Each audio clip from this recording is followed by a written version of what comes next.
nossa família adventista de Araguari, mas o Tiago é um estudante de teologia e um grande professor, né? Eu tenho dificuldade de conversar com o Tiago, porque ele tem uma experiência, né, muito boa nas áreas de línguas bíblicas, e o Tiago está nos ajudando aqui no trabalho missionário da igreja. Quero agradecer, viu, Tiago, pelo esforço, pelo trabalho, pela dedicação, e eu peço aos irmãos que olhem pelo Tiago, sua família e seus planos também, e sonhos aí, principalmente ministeriais. Vamos fazer uma oração, vou pedir aqui pelo Tiago, e também para este momento que ele irá abrir a palavra conosco. Grande Deus, queremos neste momento pedir a tua bênção, principalmente por esses projetos que apresentamos aqui, para a nossa escola missionária, que nós teremos início hoje. Pedimos a Deus em especial também, né, para essa semana que nós teremos com o pastor Jefferson. Desde já nós queremos orar para que o Senhor habite no coração dos jovens da tua igreja. Por favor, Pai. Queremos pedir a Deus para nosso desenvolvimento espiritual através do estudo da lição, que o Senhor venha nos imbuir do teu poder, da tua graça, que possamos crescer, ó Deus, em espiritualidade. E neste momento eu quero pedir pelo Tiago, para que o Senhor use como instrumento as suas mãos, para que ele venha falar aquilo que nós necessitamos ouvir. Pedi dele que o Senhor use a partir deste momento, em nome de Jesus. Amém.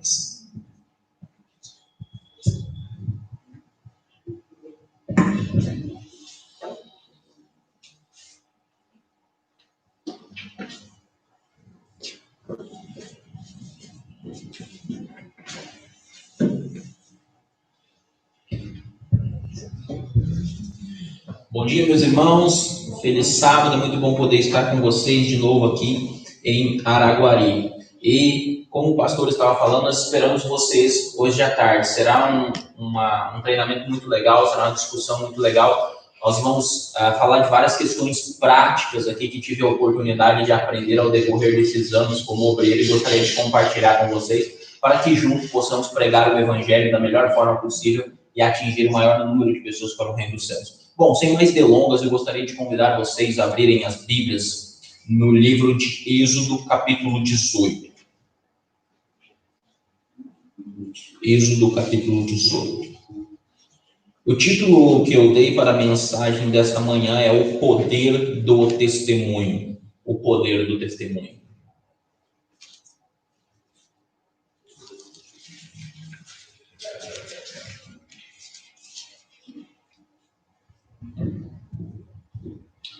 Assim como estamos, vamos ler o texto. Vamos ler do verso 1 até o 12. Diz assim: Ora, Jetro, sacerdote de Midian, sogro de Moisés, ouviu todas as coisas que Deus tinha feito a Moisés e a Israel, seu povo, como o Senhor trouxe do Egito. Como o Senhor trouxe Israel do Egito. Jetro, sogro de Moisés, tomou Zípora, mulher de Moisés, depois que este lhe enviara, com os 2 filhos dela, dos quais um se chama Gerson, né? Pois disse Moisés, fui peregrino em terra estrangeira, e o outro se chama Eleazar, pois disse, o Deus de meu pai foi a minha ajuda e me livrou da espada de Faraó. Veio Jetro, sogro de Moisés, com os filhos e a mulher deste, a Moisés no deserto, onde estava acampado, junto ao monte de Deus. E mandou dizer a Moisés, eu sou teu sogro, Jetro, venho a ti com a tua mulher e teus 2 filhos. Então saiu Moisés ao encontro do seu sogro, inclinou-se e o beijou, e indagando pelo bem-estar de um ao outro, entraram na tenda. Contou Moisés a seu sogro tudo o que o Senhor havia feito a Faraó e aos egípcios por amor de Israel. E todo o trabalho que passaram no Egito e como o Senhor os livrara. Alegrou-se Jetro de todo o bem que o Senhor fizera a Israel, livrando-o da mão dos egípcios. E disse, bendito seja o Senhor que vos livrou da mão dos egípcios e da mão de Faraó. Agora sei que o Senhor é maior que todos os deuses, porque livrou este povo debaixo da mão dos egípcios, quando agiram arrogantemente contra o povo. Então Jetro, sogro de Moisés, tomou o holocausto de sacrifício para Deus. E veio Arão e todos os anciãos de Israel para comerem pão com o sogro de Moisés diante de Deus. Queridos, esse é um texto que poucas vezes nós paramos para observar, porém ele tem um conteúdo significativo para a nossa vida espiritual e para a forma como nós vivemos o Evangelho. A primeira coisa que eu gostaria de destacar e salientar com vocês é o contexto mais amplo em que esse texto está. Esse texto faz parte do Êxodo. O Êxodo havia acontecido, o povo saiu do Egito, porque Deus tirou o povo do Egito com mão poderosa. Vocês se lembram das 10 pragas? A praga sobre o mar, né, sobre o Nilo ali, quando ele fere o Nilo, as águas viram em sangue, as rãs, a escuridão, enfim. Houve as 10 pragas. Deus, por meio das 10 pragas, demonstrou que ele era superior a todas as divindades do mundo antigo. Como assim? No mundo antigo, quando havia uma luta entre nações, isso é muito interessante na Bíblia, não era simplesmente duas nações que estavam lutando. Não era simplesmente um poder bélico de uma nação contra a outra, mas a compreensão deles era que o Deus das nações estava lutando. E quando uma nação era derrotada, a compreensão era que o Deus daquela nação havia derrotado o Deus da nação derrotada. Isso é muito interessante, porque agora você imagine, na cabeça dos egípcios, o Egito como a maior potência do mundo antigo, o Egito era a maior potência do mundo antigo, nós podemos comparar o Egito aos Estados Unidos hoje. E o Egito escraviza Israel e começa a oprimir Israel. E Deus decide que vai demonstrar que os deuses egípcios não são nada. E por meio das pragas, Deus atinge as divindades egípcias. Vou dar 2 exemplos bem simples. Quando você olha no capítulo 7, Deus diz assim para Moisés: Moisés, eu te farei por Deus perante Faraó. Tu vai jogar o cajado vai virar uma cobra perante Faraó. Por que Deus mandou que Moisés fizesse este sinal? No Egito, como no mundo antigo, a cobra era um símbolo de sabedoria e de poder. Você já deve ter visto filmes bíblicos e imagens onde você vê o faraó com uma cobra. Aqui na frente ele tem uma cobra. Aquela cobra representava uma divindade do Baixo Nilo. E para os egípcios, aquilo dali era o símbolo do poder e da soberania de Faraó. Faraó era considerado a representação do Deus Ra sobre a terra. E agora você imagine que Deus manda ele jogar uma cobra, o cajado, ele joga o cajado vira uma cobra. Por que o cajado virou uma cobra e não virou um leão? Deus ele vai direto nas concepções dos egípcios. Então, quando ele jogou a cobra, os magos jogaram o cajado deles e o cajado deles também virou cobra. Aí a cobra de Moisés come as 2 cobras dos egípcios. Amigos, neste momento aqui, para quem estava ali, a mentalidade deles entrou em choque, porque o símbolo de sabedoria e de poder de Faraó foi aniquilado naquele momento na frente deles. A primeira praga que é lançada é exatamente contra o Nilo. Se você pega os historiadores antigos, e aqui eu não cito nem necessariamente historiadores cristãos, historiadores seculares, ao eles falarem do Egito, o Nilo, quando eles falam do Egito, eles chamam o Nilo de a dádiva do Egito. O Egito só existia por causa do Nilo, e você tinha o chamado deus Ra, que era aquele que era responsável pelo Nilo. E qual é a segunda praga, qual é a primeira praga que vem? Exatamente sobre o Nilo. Ou seja, toda a fonte de vida egípcia foi atacada ali. Então, as pragas, quando elas vêm para atacar exatamente as divindades egípcias e colocar a mentalidade egípcia, colocar as crenças egípcias em choque, jogar as crenças egípcias por terra. Tanto é que quando o povo sai do Egito, capítulo 12, versículo de número 38 do Êxodo, diz que com Israel saiu um misto de gente. Não foram só os descendentes sanguíneos de Abraão que saíram do Egito, foi um misto de gente. Então, várias pessoas saíram com Moisés do Egito, viram todo o poder de Deus, tudo aquilo que Deus tinha feito. Agora nós chegamos ao capítulo 18, e o capítulo 18 diz, no versículo 5, que Jetro foi ter com Moisés no monte de Deus. É interessante essa expressão monte de Deus. Se você olha lá no capítulo 3 de Êxodo, no versículo de número 1, diz assim: apacentava Moisés o rebanho de Jetro, seu sogro, sacerdote de Midian, e ele, levando o rebanho para o lado oriental do deserto, chegando ao monte de Deus, vírgula, a Horebe. Então, qual é o monte de Deus aqui? É Horebe. Horebe é o mesmo monte Sinai. Por que isso é interessante? Porque quando você lê o relato das pragas, você vê que várias vezes Moisés diz assim para Faraó: você liberta o povo para nós ir prestarmos sacrifício no deserto. Você liberta o povo para nós prestarmos culto no monte de Deus. Então, o objetivo deles saírem do Egito era eles irem prestar um culto no monte de Deus. Só que esse culto é nada mais, nada menos do que a aliança que seria feita com Israel no capítulo 19 de Êxodo. Por que eu estou destacando esse contexto? Porque, veja, Deus cumpriu aquilo que ele fez, que ele chamou Moisés no capítulo 3. Porque se você ler o capítulo 3, Moisés está pastoreando as ovelhas de Jetro em Midian. Deus chama ele e Deus diz: olha, Moisés, tu vai lá, tu vai libertar o povo e tu vai trazer o povo para cá. E Moisés vai para casa, ele conversa com o seu sogro e diz: olha, Deus apareceu para mim e me mandou libertar o povo e tal. E o sogro dele diz: vai, Moisés. E ele vai com Zípora, sua esposa. Depois ele manda Zípora voltar para a casa dos seus pais e ficar lá com os filhos. Então agora Jetro, que conhecia a história do chamado de Moisés,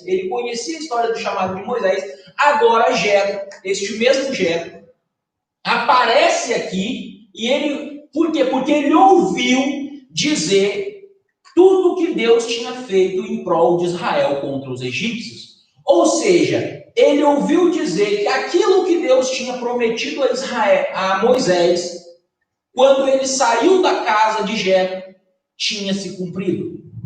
Esse é o primeiro ponto interessante. Como que a mensagem se alastrou?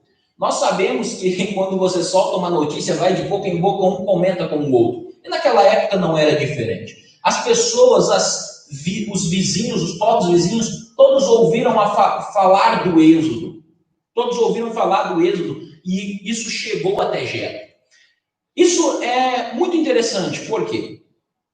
Vocês lembram de Raabe, na destruição de Jericó, capítulo 5 do livro de Josué? Raabe, quando os espias vão até Jericó para espiar a cidade, Raabe guarda os espias.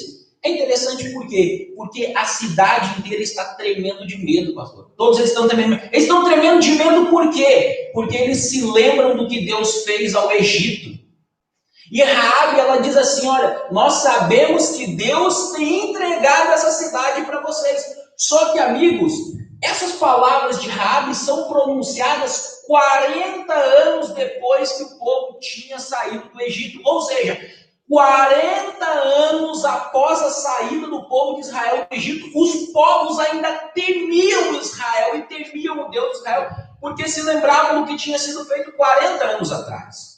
E aqui nós vemos o tamanho da incredulidade daqueles homens quando foram espiar a terra de Canaã. Vocês lembram em Números, quando Moisés diz: vocês vão espiar a terra de Canaã, e eles voltam e só olhar gigantes na terra, e eles são grandes, e etc. E aí Deus diz: pronto, vocês vão ficar 40 anos vagando no deserto, e vocês não vão entrar na terra. Vocês percebem que todos os povos vizinhos estavam com medo deles. 40 anos depois, os povos vizinhos estavam com medo deles, mas eles se acovardaram por entrar na terra de Canaã. Certamente, amigos, se eles entrassem na terra de Canaã naquele momento, todo mundo sairia da frente. As pessoas sabiam que o Deus de Israel tinha derrotado a maior potência do mundo antigo. E nesse sentido, Jetro, ao ouvir isso, Jetro vem ter com Moisés. E ao ele ter com Moisés, diz que um conversa com o outro perguntando de como ele estava. Aqui eu gostaria de chamar a sua atenção para um ponto. Quando você lê o texto, talvez você que é mãe, você sinta um pouco mais falta disso. Porque o texto diz assim, que Jetro traz consigo Zípora e seus 2 filhos. O texto não relata em nenhum momento, nenhum tipo de conversa entre Moisés e a esposa, vocês viram? Em nenhum momento o texto relata, diz que eles conversaram, em nenhum momento diz que Moisés perguntou, olha, como é que está aí, ô Eliezer, como é que está aí, ô Gerson? Ele não pergunta pelos filhos, ele não conversa com a esposa. É claro que isso possivelmente aconteceu, mas o narrador não colocou isso no texto, Moisés, quando escreveu, não colocou isso no texto, porque o foco do texto é outro. Aqui, eu dou essa dica para você, quando você estiver lendo a Bíblia e você perceber que está faltando elementos, aqui nós estamos falando de um encontro familiar, mas o diálogo com a esposa é omitido, o diálogo com os filhos é omitido, e o único diálogo que fica aqui é com quem? Com o sogro. E o diálogo com o sogro, ele é revelador. Porque, veja, quando o sogro chega, Moisés, diz o verso 8, contou Moisés a seu sogro tudo o que o Senhor havia feito a Faraó e aos egípcios por amor de Israel. Veja, Moisés não comentou com o sogro como ele era um bom líder. Moisés não comentou com o Jetro como o povo tinha sido rebelde. O que Moisés contou para o sogro foi o que Deus tinha feito. Aqui nós vemos, queridos, um verdadeiro testemunho. Sabe, eu tenho problema com alguns testemunhos que são contados em alguns momentos. Porque o testemunho fala mais do ser humano do que de Deus.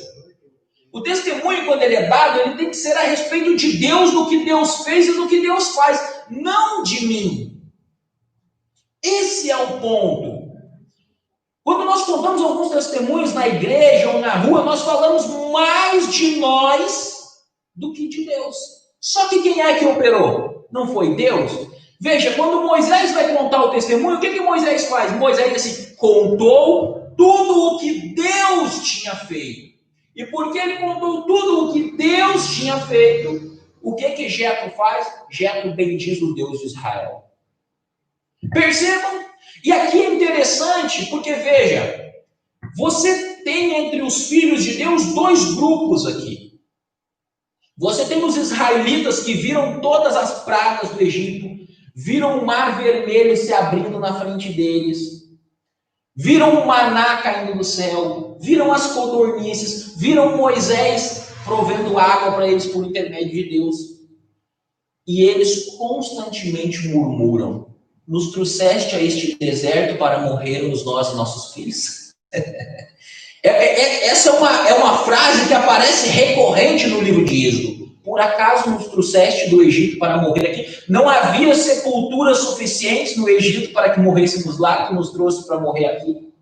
Então você vê um grupo que, diante de todos os milagres de Deus, diante das ações de Deus, o que faz? Murmura, não reconhece, não consegue olhar para as ações de Deus, não consegue ver as maravilhas de Deus. Por outro lado, você tem um Moisés que diz, olha, Deus fez isso e Deus fez isso. E por causa do testemunho de Moisés, Jetro agora declara o seguinte, verso 10, capítulo 18, versículo 10. E disse, bendito seja o Senhor que vos livrou da mão dos egípcios e da mão de Faraó. Bendito seja o Senhor que os livrou da mão dos egípcios e do Faraó. Essa expressão, queridos, bendito seja o Senhor, ela é uma expressão muito importante na Bíblia. E na sequência... E na sequência, no versículo 11, ele diz assim, agora sei que o Senhor é maior que todos os deuses.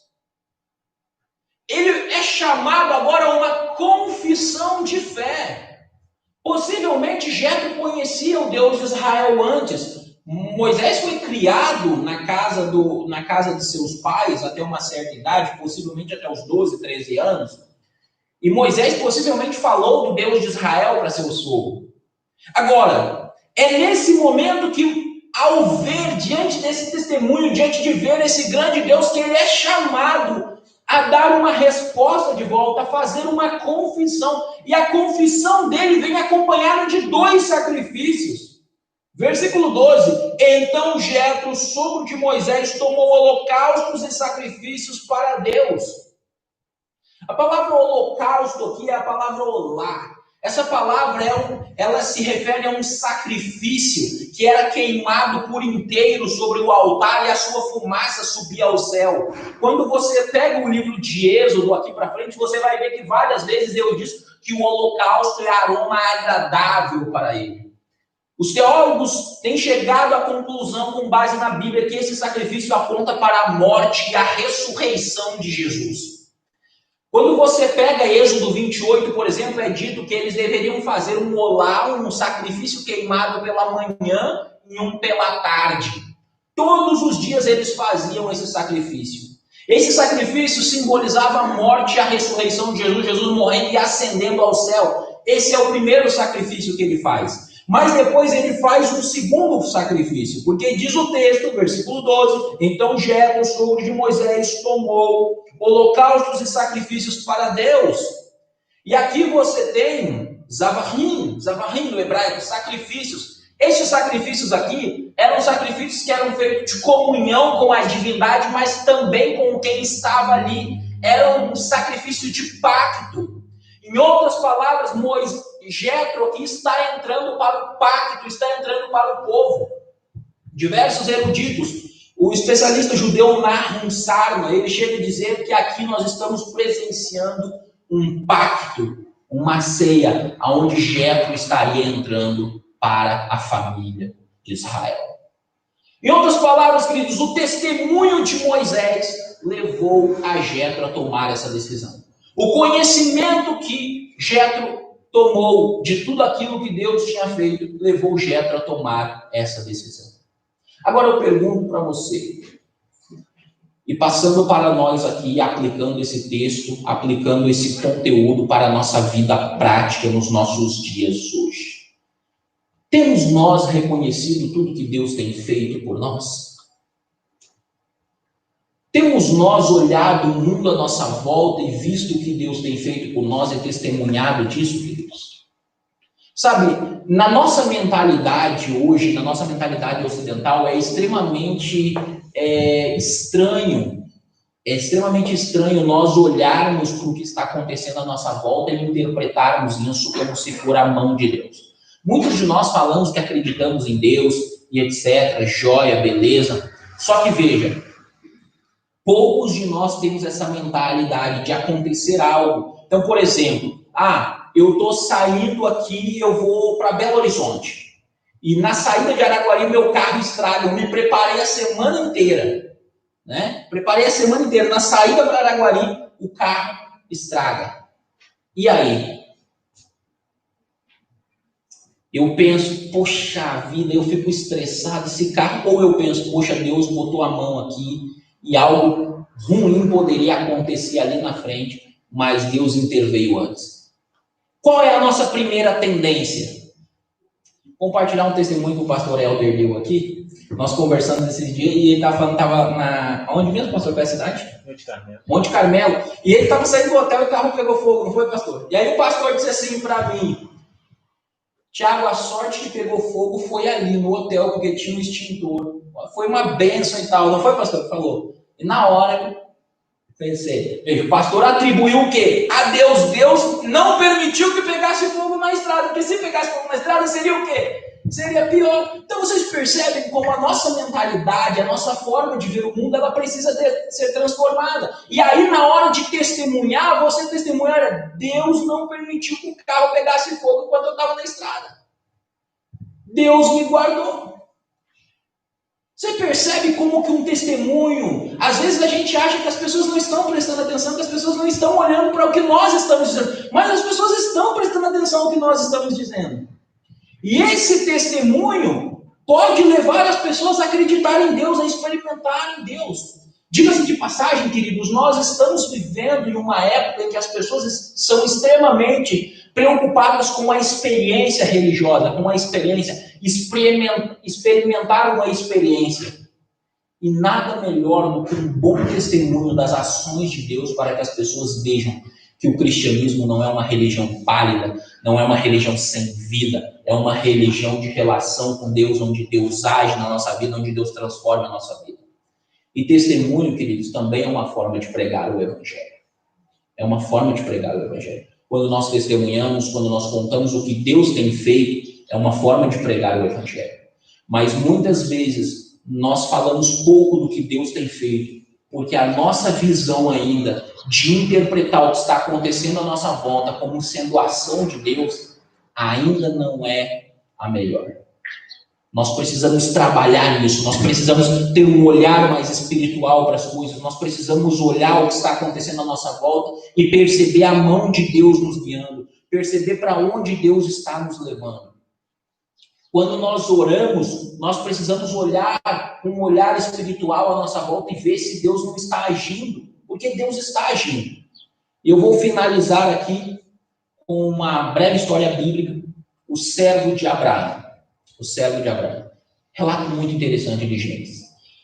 Abraão chama seu servo e diz: olha, tu vai na casa da minha parentela, você vai tomar uma esposa para Isaac. Eu não quero que ele case aqui com das mulheres cananitas e tudo mais, você vai buscar de lá.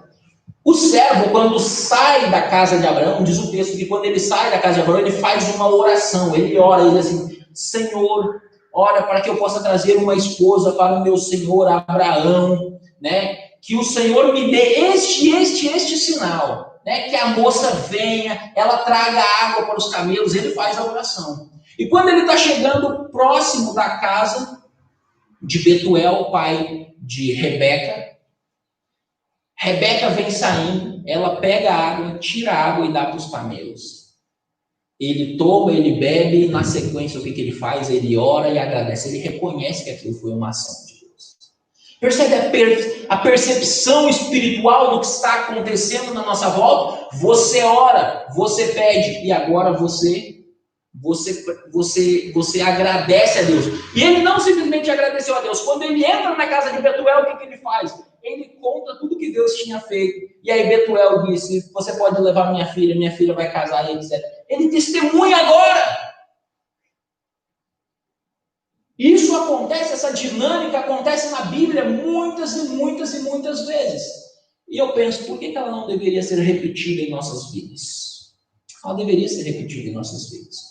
Nós deveríamos viver isso. Deveríamos pedir, reconhecer, agradecer e contar.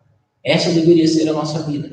Mas muitas vezes nós pedimos, nós nem percebemos o que está acontecendo, nós nem agradecemos e nós nem contamos. E geralmente quando abrimos a boca, parece que fazemos como os filhos de Israel. Esquecem todos os milagres de Deus, vira para Deus e murmura: Senhor, por acaso não está olhando para mim? Ou como diziam os filhos de Israel, por acaso não tinham sepulturas suficientes no Egito, nos trouxeste para morrer aqui? Às vezes nós nos portamos como os israelitas. Então, que nós possamos olhar para essa história bíblica e pensar quem temos sido, Moisés ou aqueles israelitas murmuradores. Que possamos olhar isso aí e agir de forma diferente. Eu gostaria de convidar você a ficar em pé para nós encerrarmos com uma oração.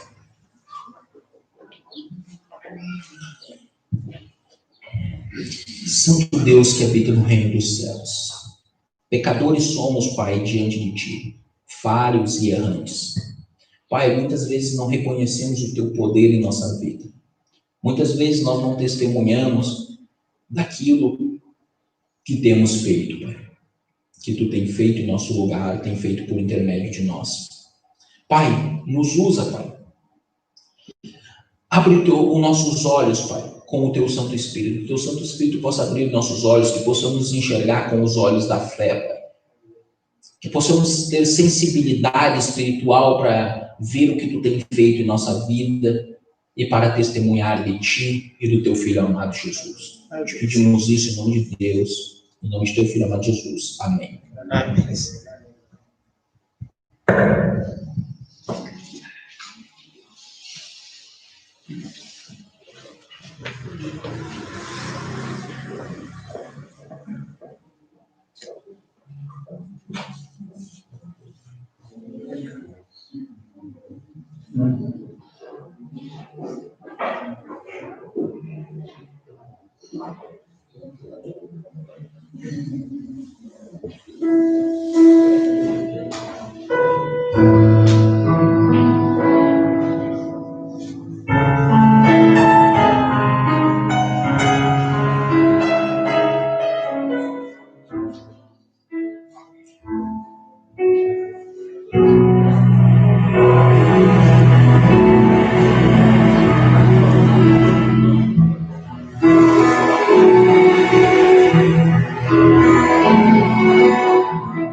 Em paz eu vou